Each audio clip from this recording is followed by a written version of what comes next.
జగముల తండ్రి తనరు సౌరి జగంబుల తల్లి ఇందిరంతగన్ పురమందు దాల్చెన్ అట తత్కరుణారస దృష్టిచే ప్రజల్ మగుడగ తొంటి భంగి అతి మంగళ సాధ్విపతిత్వ సంపదన్ నెగడిన లోకముల్ కనిరి అనేక శుభంబులన్ పొందిరి అత్తరిన్. లోకాలకు తండ్రి అయిన విష్ణువు లోకాలకు తల్లి అయిన లక్ష్మీదేవిని తన వక్షస్థలాన్న చేర్చుకున్నాడు.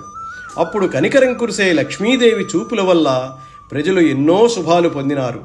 అటువంటి సాధ్వీమణి పూర్వం వలె భర్తతో చేరిన పుణ్య సంపదల వల్ల లోకాలు పెంపొందినాయి. అటమున్న యబ్ధిరాజు తన యందునున్న అమూల్యంబైన కౌస్తవంబు పేరిట అనర్ఘమణిరాజంబు అయ్యంబుజాక్షణకు సమర్పించిన దానిని తన వక్షస్థలంబున ధరించే.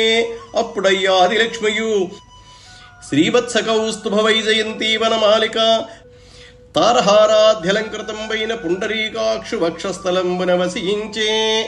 అయ్యవసరంబున అల్లుడైన శ్రీ మహావిష్ణువునకు కళరిరాజైన క్షీరసాగరుడు తనలోని కౌస్తుభమనే అమూల్యరత్నాన్ని కానుకగా ఇచ్చాడు. దానిని విష్ణువు తన వక్షస్థలాన ధరించినాడు.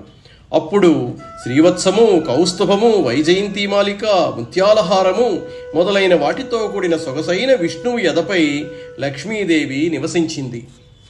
మ్రోసెన్ శంఖమృదంగ వేణురవముల్ మున్నాడి పెంజీకటుల్ వాసెన్ నర్తనగానలీలల సురల్ భాసిల్లిరి ఆర్యుల్ జగద్వాసుల్ విష్ణుని బ్రహ్మదేవ ముఖరుల్ తల్లింగ మంత్రంబులన్ ప్రాసక్తిన్ వినుతించిరి ఉల్లసిత పుష్పశ్రేణి వర్షించుచున్.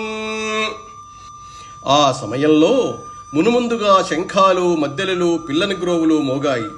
పెనుచీకట్లు తొలగిపోయాయి. దేవతల నాట్య సంగీతాల వేడుకలు వెలుగొందాయి.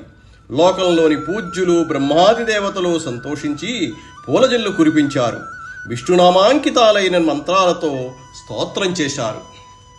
ఆ పాలవెల్లి కూతురు తీపుల చూపులను తోకి తిలకించ ప్రజల్ చేపట్టిరి సంపదలన్ ప్రాసించెను మేలు జగము బ్రతికే నరేంద్ర.